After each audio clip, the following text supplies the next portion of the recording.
সিদ্দিক আকবর রাদিয়াল্লাহু তাআলা আনহু কেমন ছিলেন? আল্লাহ নবী সরকারে দো আলম নবী সাল্লাল্লাহু আলাইহি ওয়াসাল্লাম মক্কা থেকে যখন মদিনার দিকে হিজরত করবে তো আবু বকরকে বলে, আবু বকর হিজরত করতে হবে। যেই দিন হিজরতের সময় হয়ে গেছে, আল্লাহ নবী হযরত আবু বকর সিদ্দিক রাদিয়াল্লাহু তাআলা আনহুর ঘরের সামনে আইসা দরজার মধ্যে কড়া নাড়লেন, খটখট শব্দ করলেন। খটখট করতে দেরি, কিন্তু আবু বকর রাদিয়াল্লাহু তাআলা আনহু দরজা খুলতে দেরি করে নাই। সুবহানাল্লাহ। আল্লাহ নবী সরকারে দো আলম সাল্লাল্লাহু আলাইহি ওয়াসাল্লাম ডাক দিয়ে কয়, এ আবু বকর তুমি কি ঘুমাও নাই? আবু বকর রাদিয়াল্লাহু তাআলা আনহু ডাক দেখ, ইয়া রাসূলুল্লাহ আপনি যেই দিন বলেছেন হিজরত করতে হবে, আল্লাহর কসম করে বলি রে পয়গম্বর, আজকে 6টা মাস হয়ে গেছে আমি রাত্রে বেলা একটা সেকেন্ডের জন্য ঘুমাই না, একটা সেকেন্ডের জন্য চোখটা বন্ধ করি না। বিশ্ব নবী সরকারে দো আলম নবী পয়গম্বর সাল্লাল্লাহু আলাইহি ওয়াসাল্লাম বলেন, ওগো আবু বকর এত কষ্ট করার কারণ কি? আবু বকর রাদিয়াল্লাহু তাআলা আনহু কি সুন্দর জবাব দেয়, ওগো আল্লাহ নবী, ওগো পয়গম্বর আপনি আমারে ডাক দিবেন আর আমি আবু বকর ঘুমাইয়া থাকবো। আমি যদি ঘুম থেকে না উঠি ইহুদি বেঈমানেরা ইসলাম বিদ্বেষীরা শব্দ শুনে আপনার উপর আঘাত করবে, আমি আবু বকর এটা সহ্য করতে পারবো না। আল্লাহু আকবার। বিশ্বনবী সাল্লাল্লাহু আলাইহি ওয়াসাল্লাম এই জন্য আম্মা জান হযরত আয়েশা সিদ্দিকা রাদিয়াল্লাহু তাআলা আনহাকে বলেন, এরে আয়েশা, গোটা পৃথিবীর সমস্ত মানুষের নেক আমল যদি এক পাল্লায় তুলে দেওয়া হয় আর আরেক পাল্লায় যদি আবু বকরের নেকি তুলে দেওয়া হয়, আল্লাহর কসম করে বলি একজন আবু বকরের নেকের পাল্লা ভারী হয়ে যাবে। একজন আবু বকরের নেকি ভারী হয়ে যাবে। সুবহানাল্লাহ।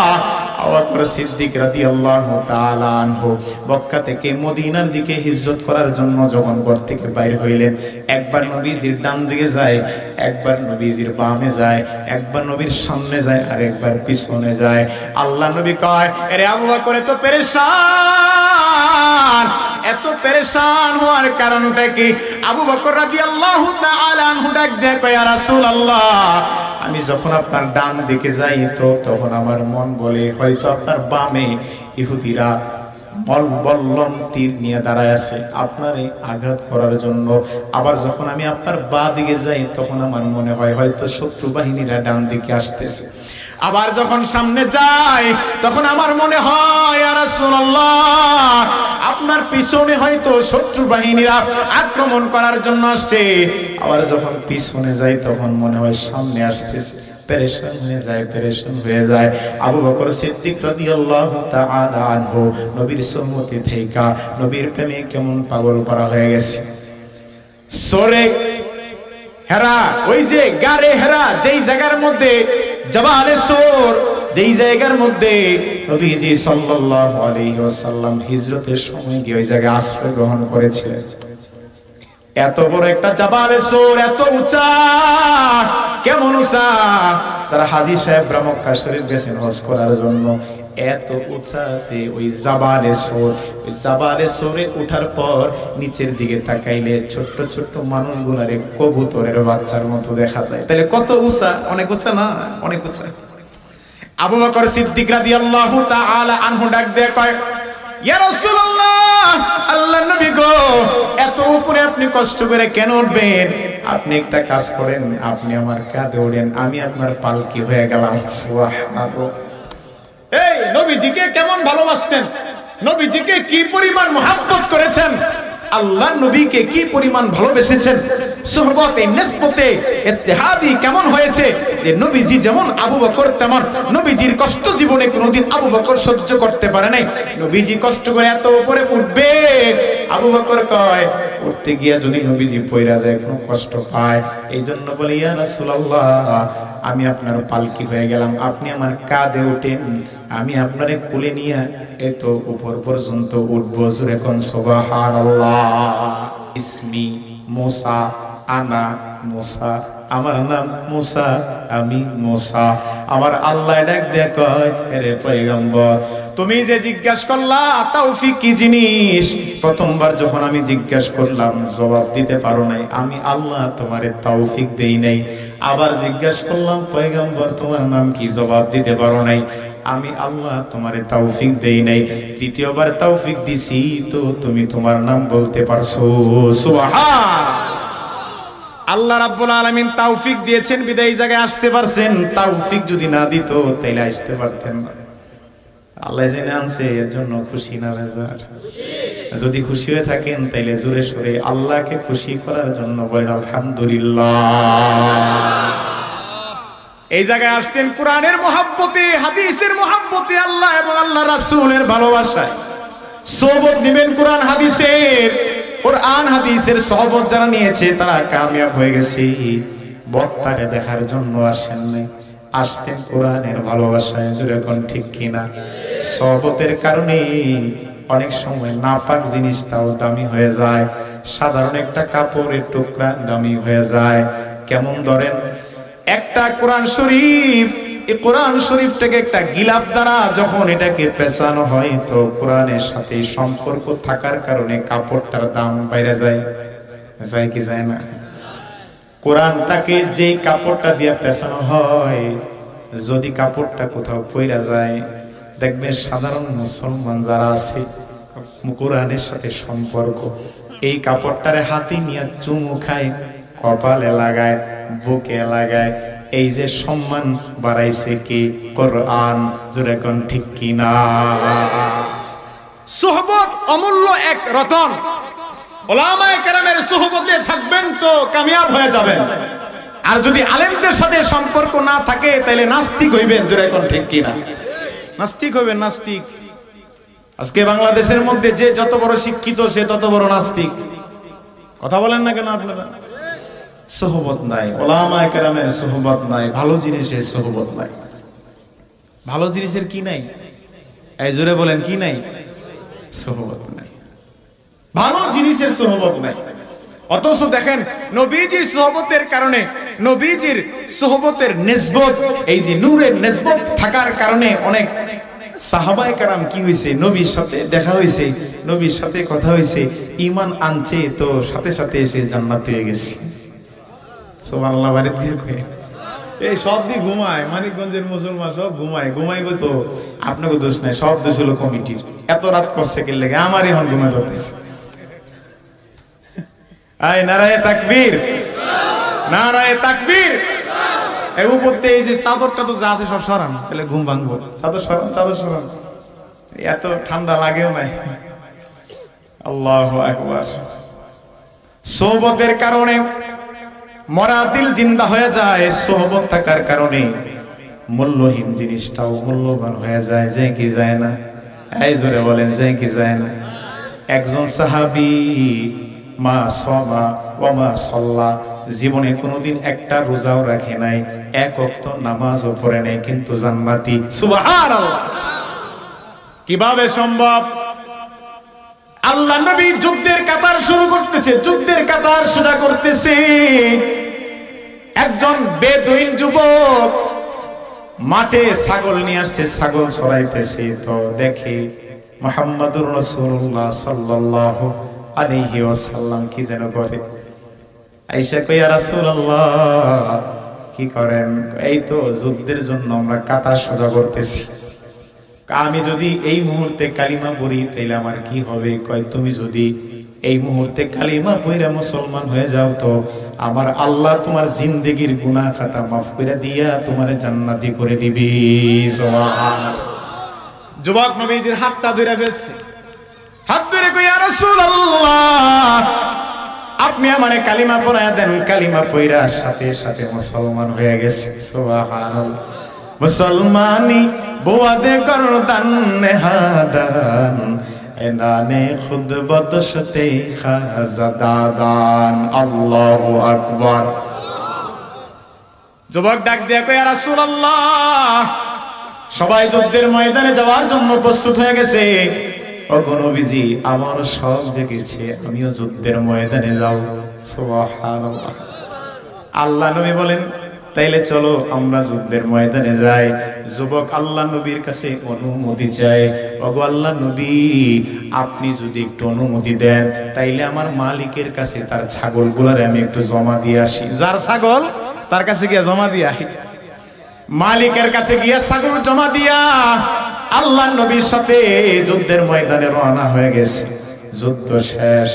আল্লাহ নবী যখন সাহাবায়ে কেরাম যারা শহীদ হয়ে গেছে তাদেরকে খুঁজে খুঁজে শহীদ যারা আছে তাদেরকে বের করতেছে।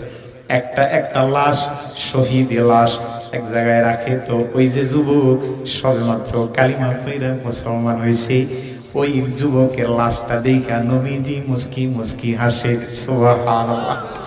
সাহাবায়ে কেরাম রাদিয়াল্লাহু তাআলা আনহুম ডাক দিয়ে কয়, ইয়া রাসূলুল্লাহ কোনদিন তো আপনারা দেখি নাই, মানুষ মারা গেলে আপনি দেখে হাসতেন।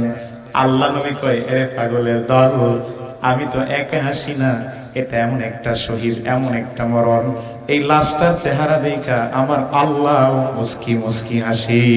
সুবহানাল্লাহ। হাসার কারণ কি? এমন একটা মরণ, সবে মাত্র মুসলমান হইছে, কালিমা পড়েছে, মা সমা ওমা সাল্লা, জীবনে কোনোদিন এক রাকাত নামাজও পড়ে নাই, একটা রোজাও রাখে নাই, কিন্তু সেই শহীদের মর্যাদা পাইয়া আল্লাহ রাব্বুল আলামিন তারে বিনা হিসাবে জান্নাত দিয়ে দিয়েছে। সুবহানাল্লাহ। বেহেশতে আযা কে আজারে নবাশর, কাছে রাবা কাছে কারে নবাশর, কাছে রাবা কাছে কারে নবাশর। আল্লাহু আকবার। এটা কানুরের দ্বারা হয়েছে নিসবতে ইত্তেহাদ। নিসবতে ইত্তেহাদি আল্লাহ নবীর নূরের, আল্লাহ নবীর সোহবত পাইয়া একজন সাহাবী জীবনে এক রাকাত নামাজও পড়ে নাই, একটা রোজাও রাখে নাই, কিন্তু ঈমানদার হইছে, জিহাদের ময়দানে গিয়া যুদ্ধ করে মইরা গেছে, জান্নাতি হয়ে গেছে। সুবহানাল্লাহ। একজন সাহাবীর দাম কত? সাহাবীর দাম কত? এই মুসলমান, এরে মানিকগঞ্জের মুসলমান, একজন সাহাবী, একজন মুহাদ্দিস তাবেঈ, নাম কি? আল্লামা আব্দুল্লাহ ইবনে মুবারক রাহিমাহুল্লাহ তাআলা। উনি অনেক বড় একজন বুজুর্গ ছিলেন। আব্দুল্লাহ ইবনে মুবারক রাহমাতুল্লাহি আলাইহি কেমন মানুষ ছিলেন, কেমন মানুষ ছিলেন! পয়গম্বররা ছাড়া কেউ জীবনে কোনোদিন এমন একটা মানুষ পাওয়া যায় না যে গুনাহ করবে তো গুনার কল্পনাও করে না। কিন্তু কেউ যদি জিজ্ঞাসা করে যে পয়গম্বররা ছাড়া এমন কে আছে যে গুনার কল্পনাও করে না, কয় তাইলে এই লোকটার নাম ভাইসা উঠবে, যেই মানুষটা হলো আব্দুল্লাহ ইবনে মুবারক রাহমাতুল্লাহি আলাইহি। সুবহানাল্লাহ। কেমন আল্লাহর ওলি ছিলেন! উনি যখন নামাজে খাড়াইতেন, ঘন্টার পর ঘন্টা রুকুতে থাকতেন, ঘন্টার পর ঘন্টা সাজদায় পড়ে থাকতেন। ছাদের উপর যখন গিয়ে উনি নামাজ পড়তেন, কিতাবের মধ্যে পড়লাম আব্দুল্লাহ ইবনে মুবারক রাহমাতুল্লাহি আলাইহি রুকু দিছে, সুবহান রাব্বিয়াল আযীম, সুবহান রাব্বিয়াল আযীম পড়তেছে, তো রুকুতে রইছে, এমন ভাবে আছে পাখিগুলা আইসা তার পিঠের উপর বইসা রইছে। পাখিরা জানেও না এটা কি মানুষ না অন্য কিছু, বুঝতেই পারে নাই। সুবহানাল্লাহ। এই যে একজন আল্লাহর ওলি আব্দুল্লাহ ইবনে মুবারক রাহমাতুল্লাহি আলাইহি, যেই মানুষটা গুনাহ করবে তো দূরের কথা, গুনাহের কল্পনাও করে না। আব্দুল্লাহ ইবনে মুবারক রাহমাতুল্লাহি আলাইহির দাম বেশি নাকি সাহাবায়ে কেরামের দাম বেশি? গোটা দুনিয়ার যত আল্লাহর ওলি আছে, গোটা দুনিয়ার যত বুজুর্গ ব্যক্তি আছে, গোটা দুনিয়ার যত পেশাব আছে, তাদেরকে যদি এক পাল্লায় তুলে দেওয়া হয়, আর আরেকজন সাহাবী, যেই সাহাবী নবীজিকে শুধু দেখছে, দেখা শুধু ঈমান আনছে, একজন সাহাবীকে আরেক পাল্লায় রাখলে সাহাবীর পাল্লা ভারী হয়ে যাবে। সুবহানাল্লাহ। এই জন্য নবীজি সাল্লাল্লাহু আলাইহি ওয়াসাল্লাম বলেন, আমার একজন সাহাবী আকাশের এক একটা নক্ষত্রের সমতুল্য। কেউ যদি একটা ছোট্ট সাহাবী কারে কয় যে তেমন কোন আমল করতে পারে নাই, করার সুযোগও পায় নাই, শুধু ঈমান আনছে, নবীজিকে সচক্ষে দেখেছে, এমন একজন সাহাবীকে যদি কেউ অনুসরণ করে তো আমার আল্লাহ তারে দুনিয়া নয় শুধু আখিরাতেও কামিয়াব করে দিবে। সুবহানাল্লাহ। সোহবত সোহবত সোহবতে সালেহ তুরা সালেহ কুনাদ সোহবতে তালেহ তুরা তালেহ। সোহবতের কারণে ভালো মানুষ অনেক সময় খারাপ হয়ে যায়, সোহবতের কারণে অনেক সময় খারাপ মানুষ ভালো হয়ে যায়। ভালো মানুষের সাথে থাকতে থাকতে থাকতে থাকতে গাঞ্জাখোর মানুষটা অনেক সময় নামাজি হয়ে যায়। এই হয় কি হয় না? হয় না? হয় না? হয়ে যায়। অনেক সময় এমন হয়ে যায় বেনামাজি একটা মানুষ জীবনে নামাজ পড়বে, মসজিদে যাবে তো দূরের কথা, কখনো মসজিদের বারান্দা দিয়েও যায় নাই, কিন্তু একজন নামাজির সাথে তার সম্পর্ক ভালো, তার সাথে চলতে চলতে চলতে চলতে বেনামাজিটাও এক সময় নামাজি হয়ে যায়। অনেক সময় নামাজি ব্যক্তি খারাপ মানুষের সাথে থাকতে থাকতে, যেই মানুষটা জীবনে কোনোদিন বিড়িও হাত ধরে নাই, কিন্তু গাঞ্জাখোরের লগে থাকতে থাকতে যেই লোকটা জীবনে বিড়ি খায় নাই, কিন্তু সম্পর্ক গাঞ্জাখোরের সাথে থাকার কারণে সে নিজেও গাঞ্জুটি হয়ে যায়। জোরে এখন ঠিক কিনা? সোহবত এমন একটা জিনিস, সোহবতের কারণে অনেক সময় ভালো মানুষ খারাপ হয়ে যায়, খারাপ মানুষ ভালো হয়ে যায়। একটা মানুষ জীবনে কোনোদিন সুদ খায় নাই, সুদের সাথে সম্পর্ক নাই, কিন্তু সুদখোরের সাথে সম্পর্ক থাকার কারণে সুদ কি জিনিস, সুদের কি মজা, ওই লোকটা বুঝা যায়। কথা কোন ঠিক কিনা? বুঝা যায়, বুঝা যায়। এই জন্য ভাইয়ারা আমার, নিসবতে ইত্তেহাদিকারে কয় আম্মা জান আয়েশা সিদ্দিকা রাদিয়াল্লাহু তাআলা আনহা বলেন, আব্বাজান হযরত আবু বকর সিদ্দিক রাদিয়াল্লাহু তাআলা আনহু কেমন ছিলেন? হাইয়ান ওয়া মাইয়ান, জীবন থেকে নিয়ে মৃত্যু পর্যন্ত নবীজির পুরাটা চরিত্র, পুরাটা আখলাক ছিল নবীর মতো, নবীর মতো। রাসূল করিম সাল্লাল্লাহু আলাইহি ওয়াসাল্লাম ডাক দিয়ে কইরে, দুনিয়ার মুসলমান সাহাবায়ে কেরামদের ভিতরে আমার একজন আবু বকর আছে, যে আবু বকর গোটা সমস্ত সাহাবায়ে কেরামদেরকে এক পাল্লায় রাখা হইলে আর আরেক পাল্লায় যদি আবু বকররে রাখা হয়, তাহলে আবু বকরের নেকির পাল্লা ভারী হয়ে যাবে। সুবহানাল্লাহ। গর্ব করে বলতেন নবীজি সাল্লাল্লাহু আলাইহি ওয়াসাল্লাম, এ দুনিয়ার মুসলমান, মানিকগঞ্জের যুবক মুরব্বী বাবা, পর্দার অন্তরালের মা, দিলের কান দিয়ে শোনো রে মা, আবু বকর কেমন মানুষ ছিলেন? নবীজি সাল্লাল্লাহু আলাইহি ওয়াসাল্লাম বলেন, আমার উম্মতের মধ্যে একজন আবু বকর আছে, কয় হযরতে আদম আলাইহিস সালাম থেকে নিয়ে আমি নবী মুহাম্মদ পর্যন্ত ওনাদের সমস্ত উম্মতদের মতো এই উম্মতদের মধ্যে আমার যে একজন আবু বকর আছে, কোন উম্মতের মধ্যে এমন আবু বকর নাই। সুবহানাল্লাহ। কেন বলা হয়েছে? কেন বলা হয়েছে? মাস্টার কপি, মাস্টার কপি, দেখতে হুবহু একই রকম। হুজ্জাতুল ইসলাম আল্লামা কাসিম নানুতুবি রাহমাতুল্লাহি আলাইহি বলেন, নিসবতে ইত্তেহাদিকারে কয়, ইসলাম নামক একটা আয়নার সামনে যদি পয়গম্বর মুহাম্মদুর রাসূলুল্লাহ সাল্লাল্লাহু আলাইহি ওয়াসাল্লাম দাঁড়াইয়া ইসলাম নামক একটা আয়নার ভিতর তাকায়, তো ওই আয়নার ভিতর স্বয়ং আবু বকরকে দেখা যাবে। সুবহানাল্লাহ। আবু বকর পুরা মাস্টার কপি ছিলেন নবীজি। মুহাম্মদুর রাসূলুল্লাহর হাইয়ান ওয়া মাইয়ান, মাইয়িতা, একদম জীবন থেকে নিয়ে মৃত্যু পর্যন্ত প্রত্যেকটা জিনিসের অনুসরণ অনুকরণ যিনি করেছেন, ওই মানুষটা হচ্ছে আবু বকর রাদিয়াল্লাহু তাআলা।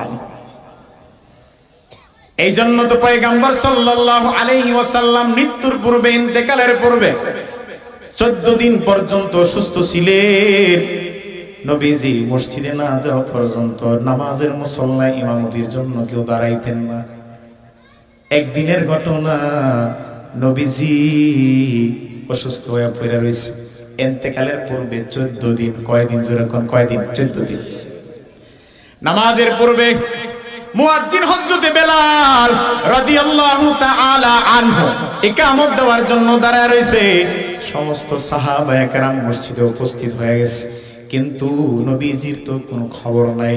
ওই পিছন দিকে তাকায় আর চোখের পানি ফালায়।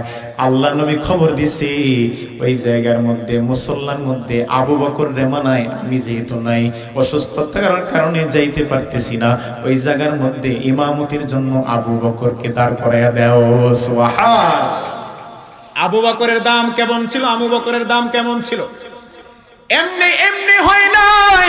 নবীজি সরকারি তো আলম নবী সাল্লাল্লাহু আলাইহি ওয়াসাল্লামের প্রত্যেকটা যতগুলা কাজ করেছে নবীজির অনুসরণ অনুকরণ যেমন ভাবে করেছে, আবু বকর রাদিয়াল্লাহু তাআলা আনহুর দিকে তাকাইলে প্রতিচ্ছবি যেন মুহাম্মদুর রাসূলুল্লাহ। আল্লাহু আকবার। জীবনে যেমন করেছেন মুহাম্মদুর রাসূলুল্লাহর মৃত্যুটা যেভাবে হয়েছে আবু বকরের মরণটাও সেভাবে হয়েছে। সুহবতের কারণে নবীজির সাথে এমন একটা সম্পর্ক ছিল যে নবীজি যেমন করেছেন আবু বকরের বেলাও তেমন হয়েছে। কিতাবের মধ্যে পড়লাম খাইবারের যুদ্ধের সময় একজন ইহুদি মহিলা আল্লাহ নবীকে গোশতের সাথে বিষ মিশাইয়া দিছে।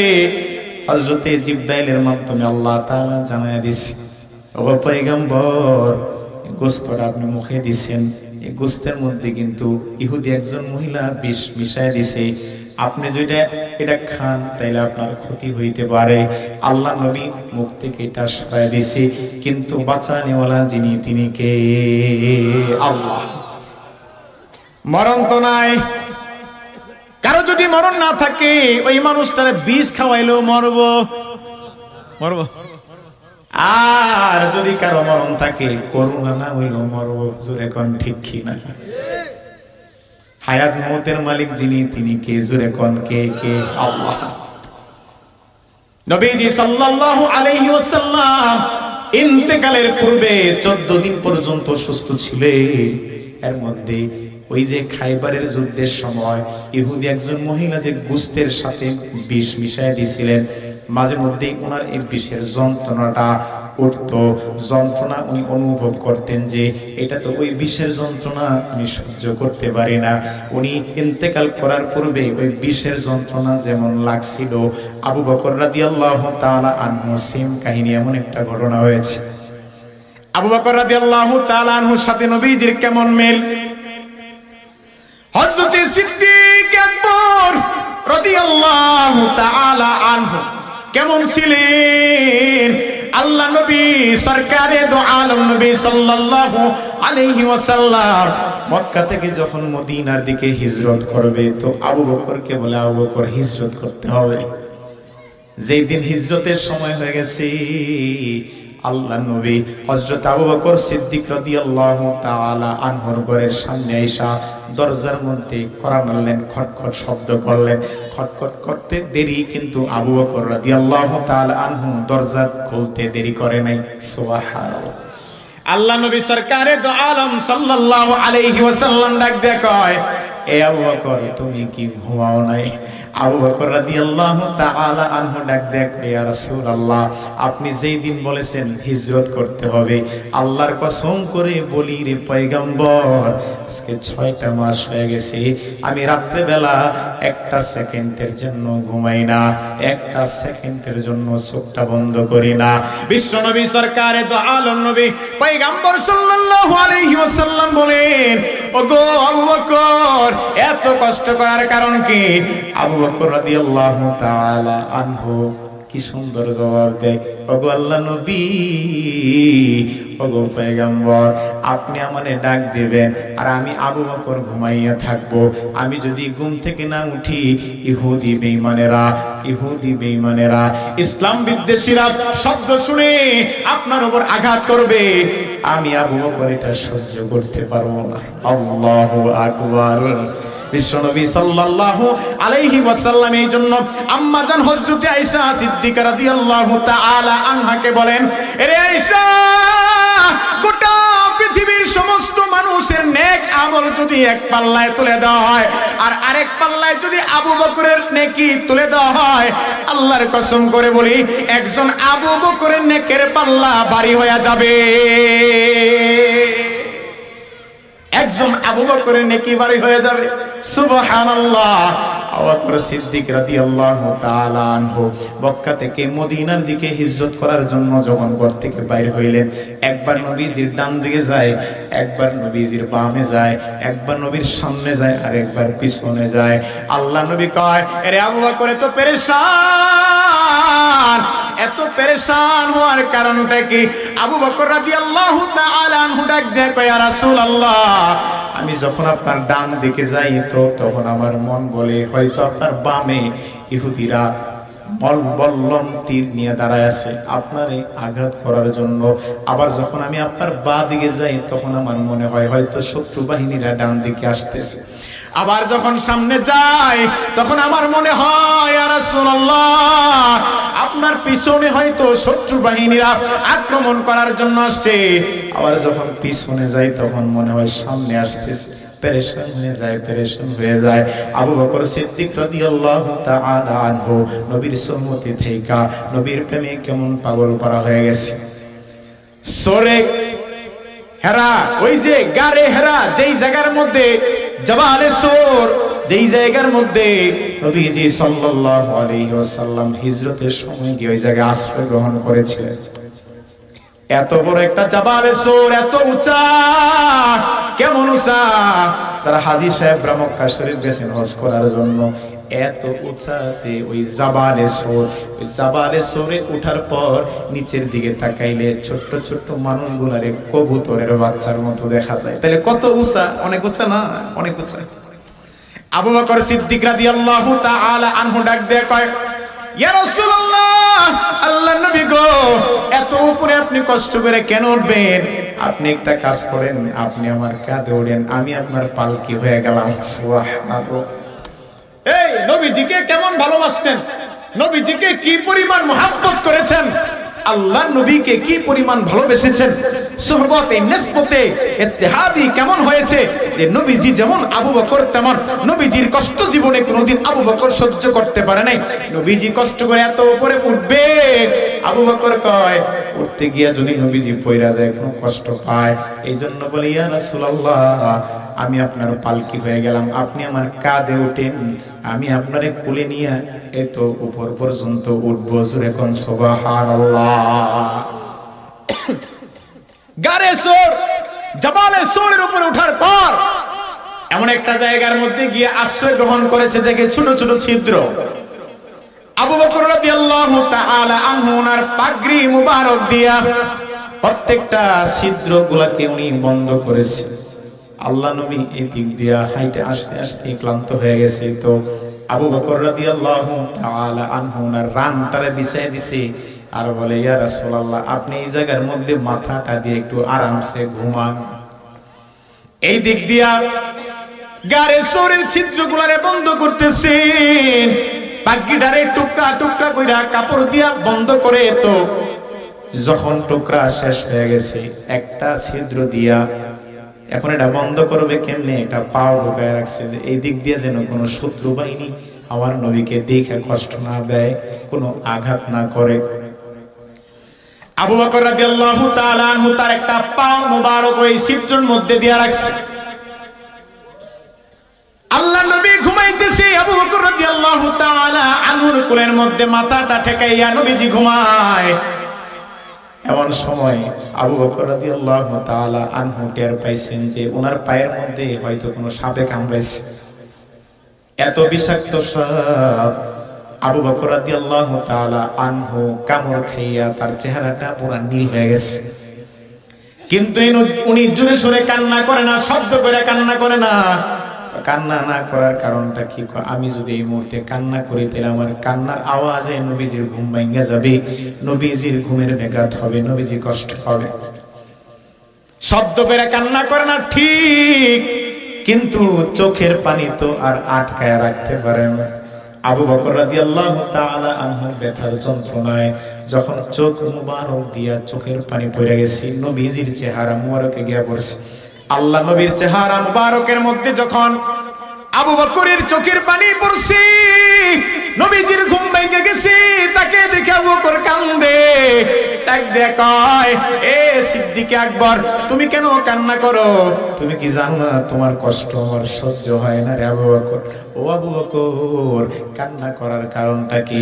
আবু বকর রাদিয়াল্লাহু তাআলা আনহু ডাক দিয়ে কয়, ইয়া রাসূলুল্লাহ, আমার পাগড়ি মুবারক থেকে ছোট্ট ছোট্ট টুকরা করে প্রত্যেকটা ছিদ্র আমি বন্ধ করেছি, কিন্তু একটা মাত্র ছিদ্র খোলা ছিল।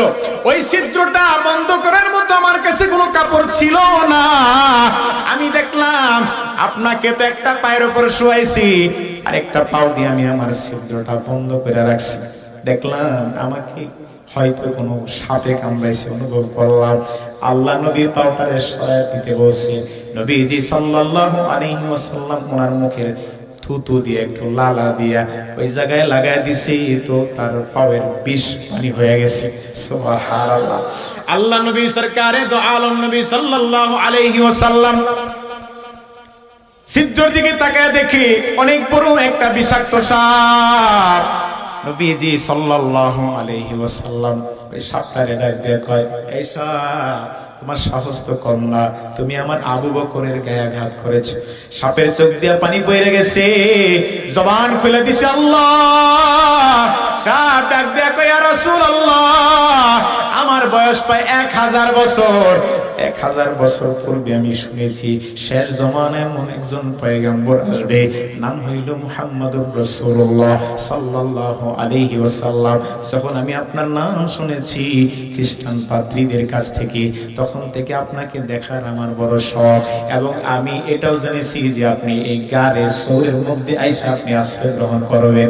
যতদিন পর্যন্ত, যত আগ থেকে এই কথাটা আমি শুনেছি ওগো নবীজি, তখন থেকে খায়া না খায়া এই জায়গার মধ্যে শুধু ঘুরপাক করতেছি, কখন আপনি আসবেন, কখন আপনি আসবেন, আর কখন আপনার সাথে দেখা হবে। আপনি এই জায়গায় ঢুকছেন, প্রত্যেকটা ছিদ্র আবু বকর বন্ধ করে দিছে। এই জালেম আবু বকর সবগুলা বন্ধ করে দিছে।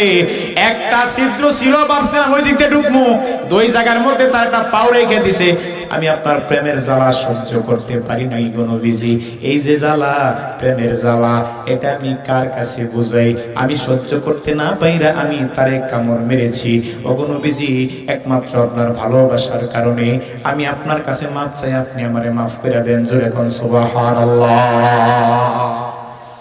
আবু বকর রাদিয়াল্লাহু তাআলা আনহু নবীজির সুহবতে থাইকা থাইকা মাস্টার কপি হয়ে গেছে।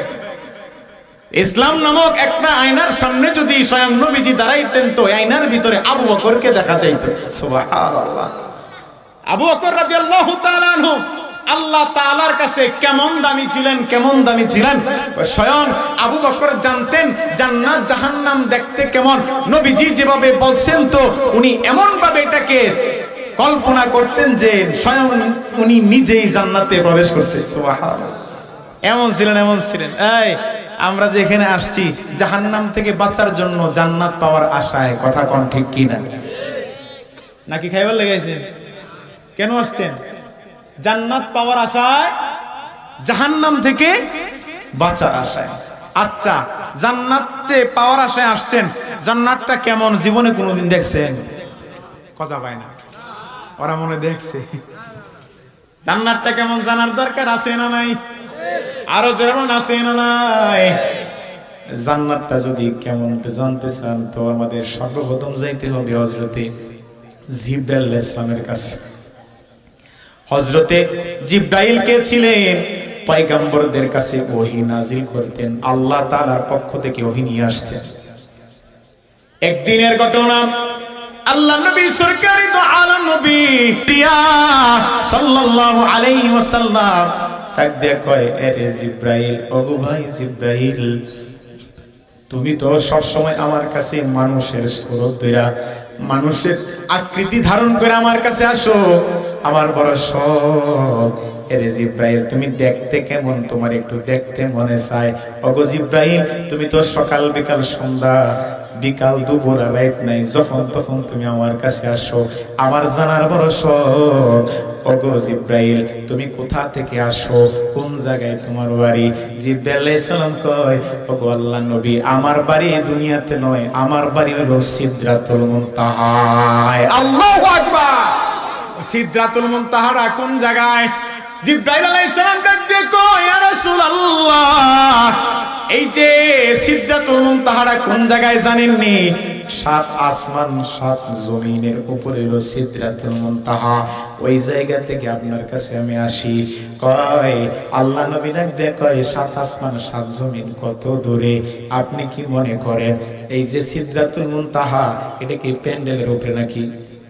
কথা কয় না? কোন জায়গা? জিবরাইল আলাইহিস সালাম বলেন, ওগো নবীজি, এই যে আসমানটা, উপরের প্রথম আসমানটা দেখতেছেন, এটা 500 বছরের রাস্তা। প্রথম আসমানটা হলো 500 বছরের রাস্তা। এই যে 500 বছরের রাস্তা, এই 500 বছরের রাস্তাটা কি দিয়ে যাবেন? রিকশায় করে, বাসে, প্রাইভেট গাড়ি, রকেটের গতিতে? কিসের গতি? কিসের গতি? জিবরাইল আলাইহিস সালাম বলেন, এলো আলোর গতি। আলোর গতি। আলো কেমন দেখবেন? যখন ঠাডা পরে বিজলি চমকায়, বিজলি চমকানোর আগে কিন্তু একটা আলো দেখায়। কথা কোন ঠিক কিনা? আলোর গতিটা কেমন? বৈজ্ঞানিকরা বলেন আলোর গতি হচ্ছে সেকেন্ডে 1,86,000 কিলোমিটার। সেকেন্ডে 1,86,000 কিলোমিটার, সেকেন্ডে।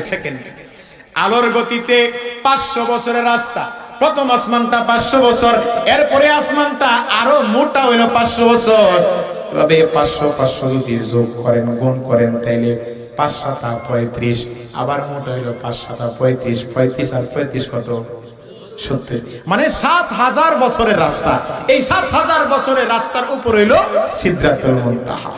নবীজি সাল্লাল্লাহু আলাইহি ওয়াসাল্লাম ডাক দেয়া কয়, আরে জিবরাইল, তুমি এত দূর থেকে তুমি আসো আমার কাছে নিয়া, ওই যে সিদরাতুল মুনতাহা, 7 আসমান 7 জমিনের উপরে সিদরাতুল মুনতাহা, ওই জায়গা থেকে তুমি আমার কাছে যখন তখন আসো, তোমার গতি কেমন? ওই জায়গা থেকে যে আসো, তোমার গতিটা কেমন? কত দ্রুততার সাথে তুমি আসো? জিবরাইল আলাইহিস সালাম ডাক দিয়ে কই, ইয়া রাসূলুল্লাহ, আমি যে কত গতিতে আসি এটা আমি নিজেও বলতে পারবো না, তবে আমি আপনাকে একটা ঘটনা বললে আপনি বুঝবেন। ওই যে ইউসুফ পয়গম্বরের নাম শুনেছেন? ইউসুফ পয়গম্বরকে যখন তার 10 ভাই কুয়ার মধ্যে ফালায়া দিছে, আমার আল্লাহ ডাক দিয়ে কই, রে জিবরাইল, আমার বন্ধু ইউসুফ রে কূপের মধ্যে ফালায়া দিছে, যা যা তাড়াতাড়ি ইউসুফকে গিয়া তোর ডানার মধ্যে নিয়ে তুইরা নিয়ে আয়, অথবা যদি না আনতে পারোস তাইলে আমার বন্ধুর এমন একটা হালত হয়ে যাবে, কূপের মধ্যে বইরা, পাথরের মধ্যে বইরা উনি ব্যথা পাবে, তুই তাড়াতাড়ি যা। ওগো আল্লাহর নবী, আমার আল্লাহ এই হুকুম করতে দেরি হয়েছে। আপনারা কি বলেন? আপনারা কি মনে করেন এই যে ইউসুফের 10 ভাই মিল্লা যে তারে কূপের মধ্যে ফালায়া দিছে, নিচে পড়তে মনে হয় কয়দিন লাগবো? কয়দিন লাগবো? সেকেন্ড তো লাগার কথা না। আল্লাহ রাব্বুল আলামিন হুকুম করছে জিবরাইলকে, জিবরাইল ডাক দিয়ে কও, নবীজি, আল্লাহ আমারে হুকুম করতে দেরি, কিন্তু আমি সিদরাতুল মুনতাহা থেকে আয়েশা কূপের মধ্যে গিয়া ইউসুফকে ধরতে দেরি হয় নাই। সুবহানাল্লাহ। গতিটা কেমন ছিল? এই জিবরাইল আলাইহিস সালাম একদিন আল্লাহ তাআলাকে বলতেছে, আল্লাহ, তুমি যে তোমার বান্দা বান্দির জন্য, তোমার প্রিয় বান্দা বান্দির জন্য এত সুন্দর জান্নাত বানাইছো, এই জান্নাত তো জানি তুমি আমি জিবরাইলের জন্য বানাও নাই, মিকাইলের জন্য বানাও নাই, আজরাইলের জন্য বানাও নাই, ইসরাফিলের জন্য বানাও নাই, আমাদেরকে তো তুমি দিবা না। তো দিবা কাদেরকে? তোমার প্রিয় বান্দা বান্দিদেরকে। তবে ওদেরকে দেওয়ার আগে আমার বড় শখ, ওগো আল্লাহ, তোমার এই প্রিয় বান্দা বান্দিদেরকে যে জান্নাতটা তুমি দিবা, ওই জান্নাতটা ঘুরে একটু দেখার আমার বড় শখ। সুবহানাল্লাহ। জিবরাইল আলাইহিস সালাম বলেন, ইয়া রাসূলুল্লাহ, ও পয়গম্বর, আমি আল্লাহ রাব্বুল আলামিন আমার কাছে, আমি জিবরাইলকে আল্লাহ তাআলা গোটা শরীরের মধ্যে 600 পাখা দান করছে। কয়শো পাখা? আমি যে সিদরাতুল মুনতাহা থেকে দুনিয়াতে আসি 2টা পাখা ব্যবহার কইরা। ওনার পাখাগুলা কত বড়!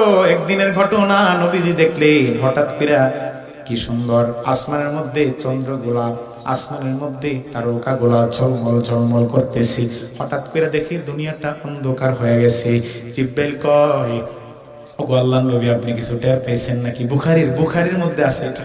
আনোয়ার শাহ কাশ্মীর রাহমাতুল্লাহ আলাইহি বুখারী শরীফের মধ্যে এটা ব্যাখ্যা করেছেন। নবীজি দেখলেন কি সুন্দর আসমানের তারকাগুলা ঝলমল ঝলমল করতেছিল। হঠাৎ করে খেয়াল করলেন গোটা দুনিয়াটা অন্ধকার হয়ে গেছে। আবার খেয়াল করলেন আগের মতো আবার কি সুন্দর তারকাগুলা ঝলমল করতেছে, চাঁদের আলো কত সুন্দর দেখা যায়। জিবরাইল কয়, ইয়া রাসূলুল্লাহ, কিছু টের পাইছেন নাকি? আল্লাহ নবী কয়, কি আর টের পামু? দেখলাম কি সুন্দর আসমানটা আবার অন্ধকার হয়ে গেছে, গোটা পৃথিবীটা আবার আগের মতো হয়ে গেছে, দুনিয়াটা কিছুই বললাম না। জিবরাইল আলাইহিস সালাম কয়, ইয়া রাসূলুল্লাহ, ও ওগো নবীজি, আল্লাহ রাব্বুল আলামিন আমার গোটা দেহের মধ্যে 600 পাখা দান করছে, আমি মাত্র 2টা পাখা দিয়া গোটা পৃথিবীটারে আমি ঘুরে ফেলছিলাম। 2টা পাখা দিয়ে আমি গোটা পৃথিবীটারে কি করছি? ডাইকে ফেলছি। তাইলে জিবরাইলের পাওয়ার কম না বেশি? আরো আসতে কম না বেশি? 2টা পাখা দিয়া সিদরাতুল মুনতাহা থেকে আসতেন। 600 পাখা ব্যবহার করলে কেমন পাওয়ার ছিল, কেমন পাওয়ার ছিল? হযরত জিবরাইল আলাইহিস সালাম ডাক দিয়ে কই, আল্লাহ তোমার বান্দাদেরকে যেই জান্নাত তুমি দিবা, যেই জান্নাত তোমার বান্দাদের জন্য বানাইলা, ওগো আল্লাহ আমাকেও তো তুমি সেই জান্নাত দিবা না? জান্নাত তো আমি দিয়ে আমাদের ফেরেশতাদের জন্য তুমি বানাও নাই, কিন্তু আল্লাহ ওই জায়গার মধ্যে ওই যে জান্নাতটা দেখার পর সব জান্নাতটা দেখতে কেমন, আপনি যদি অনুমতি দেন তো তাইলে জান্নাতের ভিতরে ঢুকে একটু দেখবো যে জান্নাতটা কেমন। আল্লাহ রাব্বুল আলামিন জান্নাত দেখার জন্য জিবরাইলকে অনুমতি দিয়ে দিয়েছে। জিবরাইল আলাইহিস সালাম 600 পাখা দিয়া জিবরাইল আলাইহিস সালাম জান্নাতের ভিতরে উঠতে শুরু করছে। সুবহানাল্লাহ। 1 বছর আর 2 বছর নয়, 350 বছর লাগাতার উঠছে। জিবরাইল তো আমাদের মতো খায়ও না, পান করে না, 350 বছর উঠছে। এটা কি দুনিয়ার দিন নাকি? দুনিয়ার দিন নয়। নবীজি বলেছেন আখিরাতের 1 দিন দুনিয়ার 1000 দিনের সমপরিমাণ বড়। সুবহানাল্লাহ।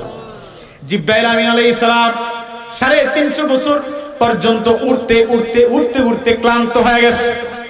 জিবরাইল আল্লাহ তাআলার কাছে এসে কয়, গো আল্লাহ, ওগো আসমানের মালিক, আয় আল্লাহ আমি জিবরাইল 600 পাখা দিয়া ওগো আল্লাহ তোমার প্রিয় বান্দা বান্দীদের জন্য বানানো জান্নাতের ভিতরে আমি 350 বছর পর্যন্ত উড়লাম, ওইরা আমি কোনো কুল কিনারা পাই নাই, ক্লান্ত হয়ে গেছি। আল্লাহ কয়, এরে জিবরাইল 350 বছর পর্যন্ত তোমার 600 পাখা দিয়া উড়লা, ওইরা তুমি কি পাইছো? কই 1-2টা খুঁটি পাইছি। আমি আল্লাহ আমার প্রিয় বান্দা বান্দীদের জন্য বানানো জান্নাতের ভিতরে এরকম কোটি কোটি খুঁটি দিয়া রাখছি। সুবহানাল্লাহ।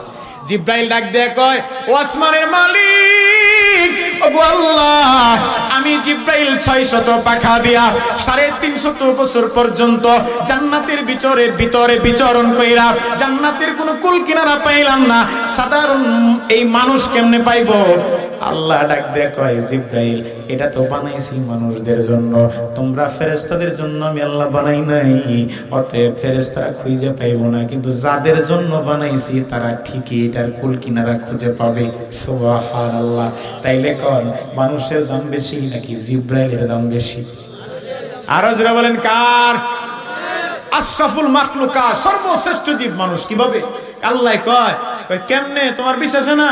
তুমি একটা কাজ করবা, আগামী কাল ফজরের নামাজের পরে তুমি মসজিদে নববীর সামনে গিয়া দেখবা ফজরের নামাজ পড়া সবার লাস্টে এক মুরব্বি লাঠি বর দিয়া বাইরায়, তো তার কাছে গিয়া জিজ্ঞেস করো, তো সে বইলা দিবে যে জান্নাতটা কত বড়। সুবহানাল্লাহ।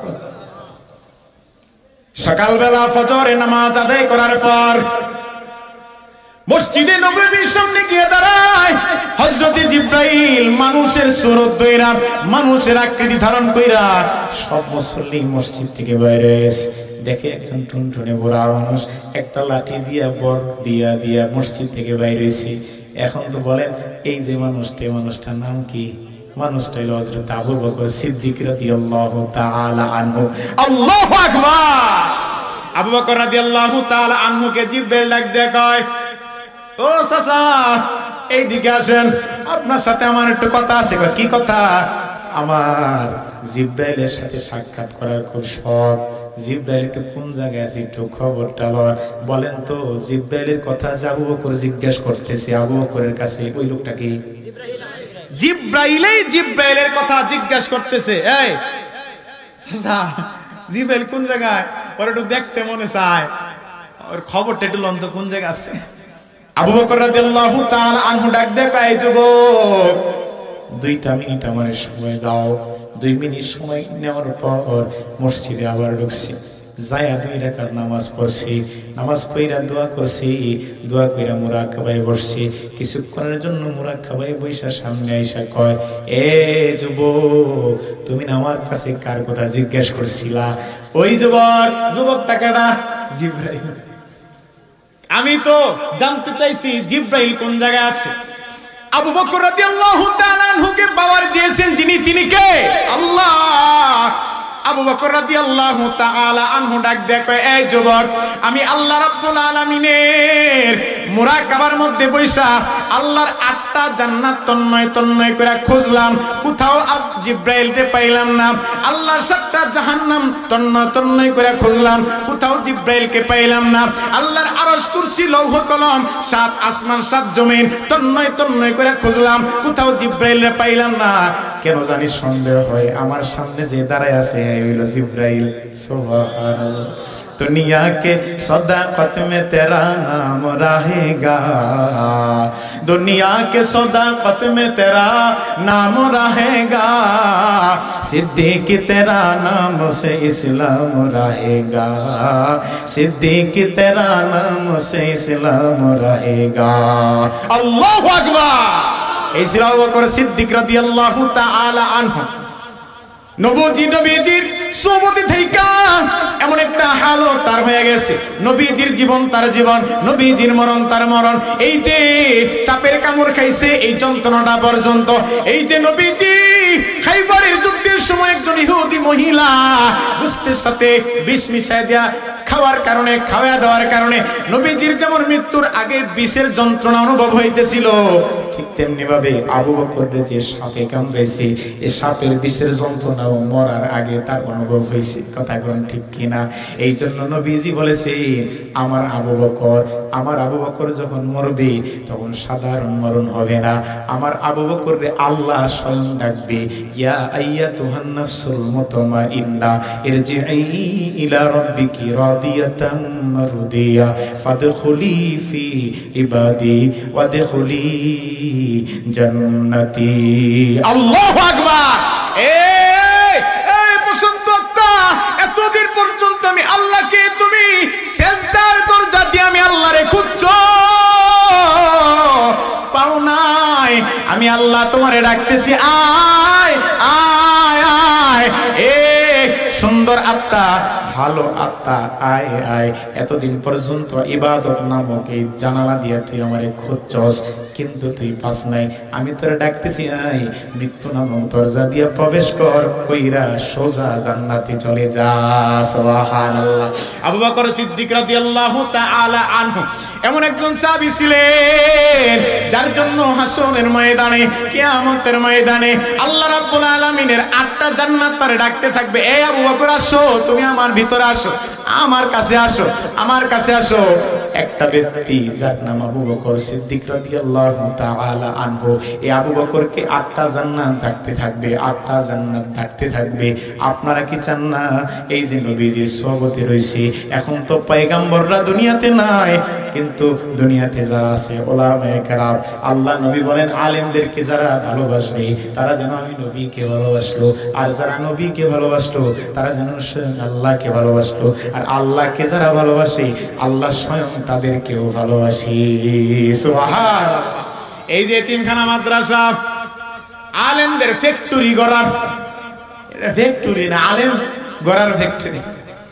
আলেম এই জায়গায় আলেম হয়, আলেমের কত দাম, কত দাম।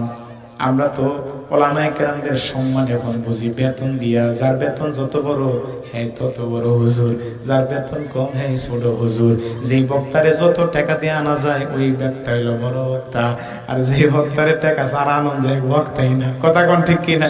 আমরা টাকা দিয়া মাপি, টাকা দিয়া মাপি। আলেমদের কেমন সম্মান, একজন ইমানদারদের কেমন সম্মান। আল্লাহ নবী কয়, সরকারে দো আলম নবী সাল্লাল্লাহু আলাইহি ওয়াসাল্লাম বলেন, এই যে দুনিয়া থেকে আসমানের দিকে তাকাইলে পূর্ণিমার চাঁদের আলো কত সুন্দর দেখা যায়, আর ওই যে তার তারকাগুলা ঝলমল ঝলমল করতে দেখা যায়। দুনিয়ার মানুষ যখন আসমানের দিকে তাকায় তো দেখে আসমানের মধ্যে তারকাগুলা কি সুন্দর ঝলমল ঝলমল করতে দেখা যায়, কত সুন্দর দেখা যায়। ঠিক তেমনি ভাবে তলবে আলেম উলামায়ে কেরাম এবং ঈমানদার মুসলমানরা দুনিয়াতে যখন বিচরণ করে চলতে থাকে তো আসমানের ফেরেশতারা যখন দুনিয়ার দিকে তাকায় তো এই তলবে আলেম মাদ্রাসার ছোট্ট বাচ্চাগুলোর চমকাইতে দেখা যায়। সুবহানাল্লাহ। ভাইরা আমার, এই যে মাদ্রাসা, এতিমখানা মাদ্রাসা, ছোট ছোট ছাত্রগুলো আপনারা দেখতেছেন, এই সমস্ত বাচ্চাগুলা এক সময় কোন পর্যায়ে যাবে কেউ বলতে পারবেন? বলতে পারবেন? এই জন্য চেষ্টা করবেন নিজে আলেম হওয়ার, তাও যদি না পারেন সন্তানকে আলেম বানান, তাও যদি না পারেন আত্মীয় স্বজনদের ভিতরে আলেম হওয়ার সহযোগিতা করা, তাও যদি না পারেন উলামায়ে কেরামের সাথে সদ্ব্যবহার করবেন, তাদের সংস্পর্শে থাকবেন, সোহবতে থাকবেন। সোহবতে থাকলে কি হবে? আলেমের এলেম ভিতরে না ঢুকলেও আলেমের আমল যা আছে সব আপনার ভিতরে ঢুকে যাবে। আলেমের এলেম না ঢুকলো আমল যখন ঢুকে যাবে, আরে ভাই জান্নাত পাওয়ার জন্য মুফতি মুহাদ্দিস হওয়ার কোনো দরকার নাই, জান্নাত পাওয়ার জন্য হাফেজ সাহেব হওয়ার দরকার নাই, জান্নাত পাওয়ার জন্য বড় আল্লামা হওয়ার দরকার নাই। চাইলে ইমানদার মুসলমান হক ভাবে চলবা, সত্য কথা বলবা, হালাল খাইবা, সতর্কতার সাথে হারাম থেকে বাইচে চলবা, আমি মনে করি বড় বড় আলেমের আগে তুমি জান্নাতে চলে যাইবা। ঠিক কিনা জোরে কর? তুমি যদি চাও তাইলে একজন জান্নাতি হওয়ার জন্য একজন রিকশাওয়ালা যথেষ্ট। যদি রিকশাওয়ালা 5 ওয়াক্ত নামাজ পড়ে, হালাল খায়, হারাম থেকে দূরে থাকে, সত্য বলে মিথ্যা থেকে দূরে থাকে, তো আমি মনে করি এই গরিব রিকশাওয়ালা 1000 কোটি টাকা ধনী মানুষের চেয়েও দামি। জোরে কোন ঠিক কিনা? এই জন্য ভাই যে মাদ্রাসায় কালেকশন করছে আশেক এলাহি ভাই মানিকগঞ্জি, আমি ওনার মতো এত কালেকশন করতে পারি না, তবে এই এলাকার মানুষ ওনারা আমাকে বলে দিছে যে হুজুর অনেকে আছে যে প্রধান বক্তার কাছে কিছু দেয়, যে না মোহব্বত করে প্রধান বক্তার কাছে আমরা দিয়ে দিব কিছু। শুনেন, মাদ্রাসাটা এটা নিজের জন্য, নিজেদের জন্য। কার জন্য? নিজের জন্য। এই বাচ্চাগুলো এক সময় আপনাদের জন্য দোয়া করবে, কবরে পয়সা পয়সা নেকি পাইতেই থাকবেন। মাম্বানা লিল্লাহি মসজিদান বানাল্লাহু লাহু বাইতান ফিল জান্নাহ। নবীজি বলেছেন কেউ যদি একটা আল্লাহর ঘর কেউ নির্মাণ করে, আর এটা তো নবীর ঘর, বানাল্লাহু লাহু বাইতান ফিল জান্নাহ, আমার আল্লাহ রাব্বুল আলামিন জান্নাতের মধ্যে তার জন্য একটা বালাখানা তৈরি করে দিবে। জোরে কোন সুবহানাল্লাহ। এইজন্য ভাই আপনাদের মধ্যে কেউ যদি মাদ্রাসায় কিছু দেওয়ার নিয়ত থাকে তাহলে